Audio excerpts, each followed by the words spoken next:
नमस्कार, editors choice मध्ये आपलं स्वागत। शिवसेना की शाही सेना असा प्रश्न पडावा असा पराक्रम शिवसेनेने केलाय। लॅटिन भाषेत डेकार्ते या विचारवंताचं ओजितो इर्गो सम असे एक तत्वज्ञानी वाक्य आहे। म्हणजे सोप्या इंग्रजीत सांगायचं झालं तर I think therefore I am. शिवसेनेचा तत्वज्ञानाशी तसा फारसा संबंध नसला तरी सध्या शिवसेना जे काही करतेय ते पाहता I think therefore I am असं नवं तत्वज्ञान शिवसेनेत जोर धरत असावं असं एकंदर घटनाक्रमावरून मात्र आपल्याला नक्की दिसतं। शिवसेना प्रमुख शाहीचा वापर कुंचला आणि लेखणी चालवण्यासाठी करायचे। नवी पिढी शाहीचा वापर विरोधकांचा चेहरा काळा करण्यासाठी करते। पाकिस्तानचे माजी परराष्ट्र मंत्री खुर्शीद मोहम्मद कसूरी यांच्या पुस्तकाचं प्रकाशन मुंबईला करण्यामध्ये शिवसेनेला आपत्ती होती। त्यामुळे या पुस्तकाचं प्रकाशन ज्या आयोजकांनी केलं त्या आयोजकांचं तोंड शिवसेनेनं सचैल स्नायी स्नान करून म्हणजे सुधीर कुलकर्णी यांचं तोंड काळं केलं। अर्थात कुलकर्णींनी ही शाही एखाद्या पदकासारखी मिरवली। हाच काळा चेहरा होऊनही सुधीर कुलकर्णी जगभर पोहोचले। शाही प्रकरणात मित्रपक्ष आणि विरोधकांच्या हल्ल्यांनी घायल झालेल्या शिवसेनेचा वाघ आता I think therefore I am असा जप करत नव्या सावजाच्या शोधात मातोश्रीवर येरझारा घालतोय।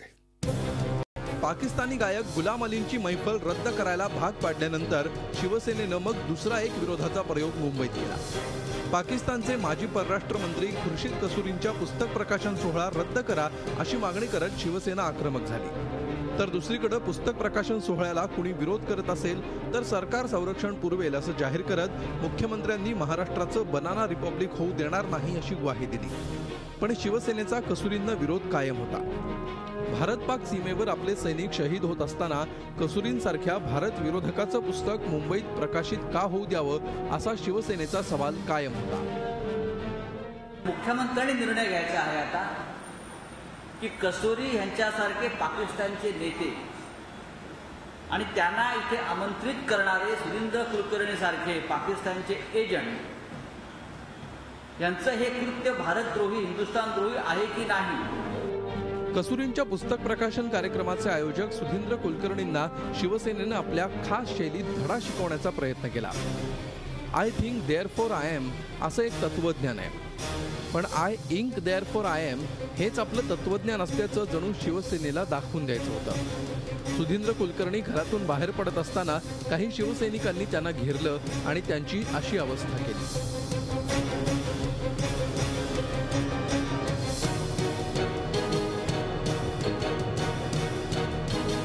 पण सुधीर कुलकर्णींनीही हार मानली नाही। कसूरींच्या पुस्तकाचं प्रकाशन होणारच हा त्यांचा निर्धार कायम होता। कसूरी हे व्हिसा घेऊन भारतात आले आहेत आणि परवानगी घेऊन त्यांचा कार्यक्रम होत असल्यामुळे त्याला विरोध करणं योग्य नाही अशी भूमिका मुख्यमंत्र्यांनी घेतली। राज्य सरकारनं कसूरींच्या पुस्तक प्रकाशन सोहळ्याला पूर्ण सुरक्षा पुरवली आणि कुलकर्णींनी पुस्तक प्रकाशन करण्याचा आपला शब्द खरा केला। मी एवढंच म्हणेन की शिवसेना आणि सामना यांचा अभिव्यक्ती स्वातंत्र्याचा मी सन्मान करतो। हा त्यांचा हक्क आहे, हा त्यांचा स्वातंत्र्य आहे आणि मी अपेक्षा करतो की शिवसेना इतरांचा अभिव्यक्ती स्वातंत्र्य आणि हक्क याचा त्यांनी सन्मान करावा। सुधीर कुलकर्णी एकेकाळी ज्यांचे जवळचे सहकारी होते ते लालकृष्ण अडवाणीही कुलकर्णींच्या मदतीला धावून आले। शिवसेना जे काही करते आहे त्याबद्दल अडवाणींनी नाराजी व्यक्त केली आणि एक प्रकारे कुलकर्णींचेच हात बळकट केले।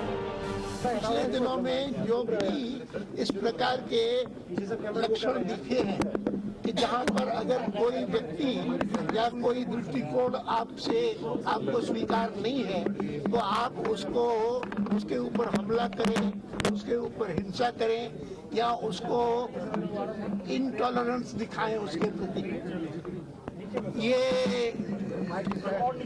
देश के लिए बहुत चिंता की बात है और कोई भी करता है तो मैं उसकी निंदा करता हूं और मैं चाहूंगा कि कम से कम हमारे साथ जितने जुड़े हुए लोग हैं वे लोकतंत्र को मजबूत करने के लिए इस प्रकार की हिंसा की प्रवृत्ति को और असहिष्णुता को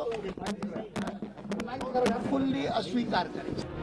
सत्तेमध्ये राहून विरोधकांप्रमाणे वागणाऱ्या शिवसेनेच्या या भूमिकेमुळे अनेक प्रश्न निर्माण झाले. शिवसेना भाजपवर नाराज आहे हे लपून राहिलेलं नाही. शिवसेनेनंही आपली नाराजी सातत्यानं व्यक्त केली आहे. सत्तेत पुरेसा वाटा मिळत नाही आणि दुय्यम वागणूक मिळते ही शिवसेनेची खरी खंत आहे. मंत्रिमंडळातली खाती असोत की आंबेडकर स्मारकाच्या भूमिपूजनाला उद्धव ठाकरेंना योग्य मान देण्याचा मुद्दा, शिवसेनेची नाराजी वाढतेच आहे. सत्तेत राहूनही विरोधकांप्रमाणे वागणाऱ्या शिवसेनेवर मग विरोधकांनीही शरसंधान केलं. असं आहे की ते सत्तेतनं बाहेर पडतील असं आणि त्यांनी सांगितलं BJPला बाहेर पडावं. म्हणजे आम्ही आपलं आठवत होतो की सरकार बनवलं कोणी पाहिजे. माझ्या लक्षात आहे की सरकार फडणवीसांनी बनवलं, पण त्यावेळेला विरोधी पक्ष नेते पदाची जबाबदारी कोणी मागणी केली होती आणि ती घेतल्याच्या नंतर ते पद सोडून दुसऱ्या पदाच्या संबंधीची अपेक्षा कोणी केली. त्यामुळे मागावून कोण सरकारमध्ये गेलं हा प्रश्न महत्वाचा आहे.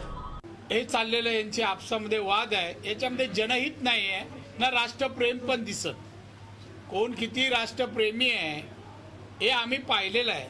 त्यामुळे हे स्वार्थासाठी तर सत्तेत आलेले आहेत आणि शिवसेना लाचार म्हणूनच सत्तेत आहे. शिवसेनेला काडी मात्र किंमत या सरकारमध्ये नाही आहे. असं असताना तुम्ही निघा. शिवसेना नंतर सत्तेत आली, त्यामुळे त्या निघायचं तर त्यांनी निघायला पाहिजे. मुख्यमंत्री BJPचा आहे किंवा BJPने त्यांना काढायला पाहिजे. शिवसेनेचा वाघ जणू खरंच जेरबंद झालाय अशी अवस्था आहे. शिवसेना सत्तेत आहे खरी, पण विरोधकांपेक्षाही शिवसेनाच जास्त आक्रमक आहे. सत्तेमध्ये राहून विरोधकांसारखं वागणाऱ्या शिवसेनेनं स्वतःचीच नाचक्की करून घेतली का? सत्ताधारी भाजपनंच मित्रपक्ष शिवसेनेचा गेम केला का? आणि दुखावलेली शिवसेना आता काय पवित्र घेणार, या सगळ्यांची सध्या जोरात चर्चा आहे. तर शिवसेना सध्या आपल्या जखमा कुरवाळत पुढचा शाही हल्ला कुठे करावा याचा खल करण्यात मग्न आहे. एडिटर्स चॉईस मध्ये घेऊया एक ब्रेक.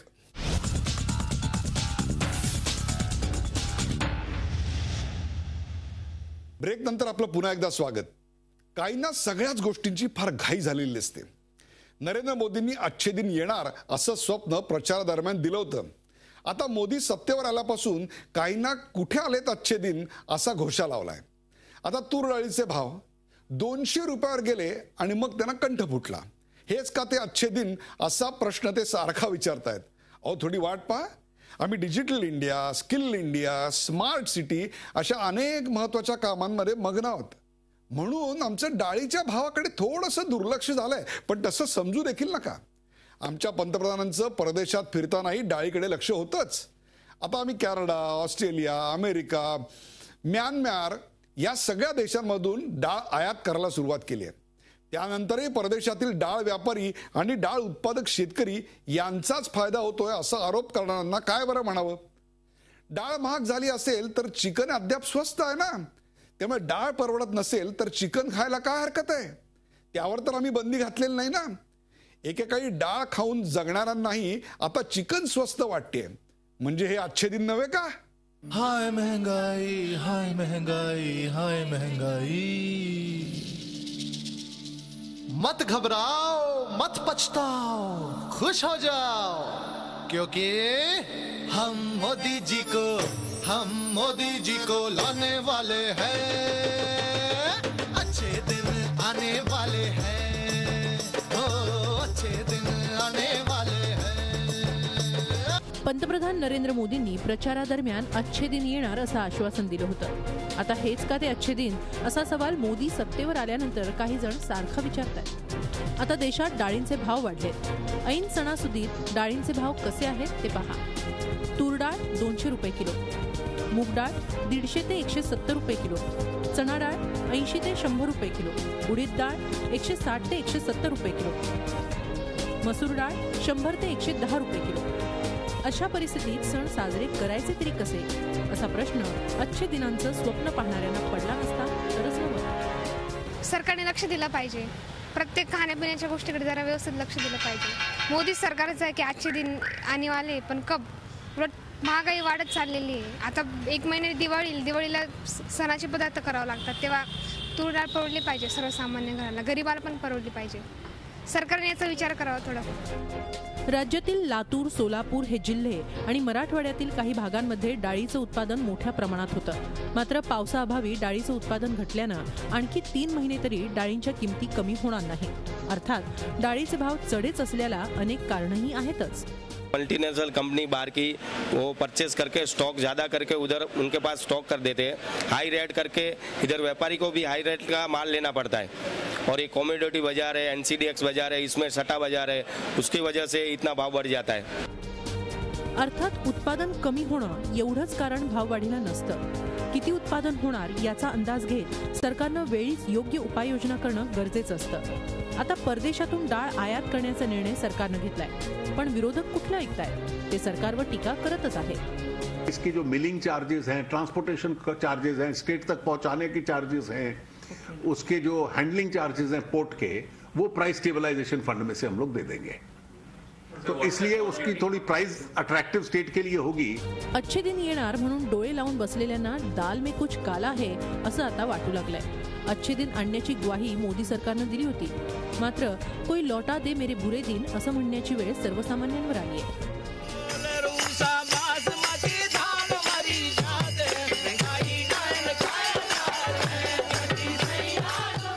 एडिटर्स चॉईस मध्ये घेऊया एक छोटासा ब्रेक.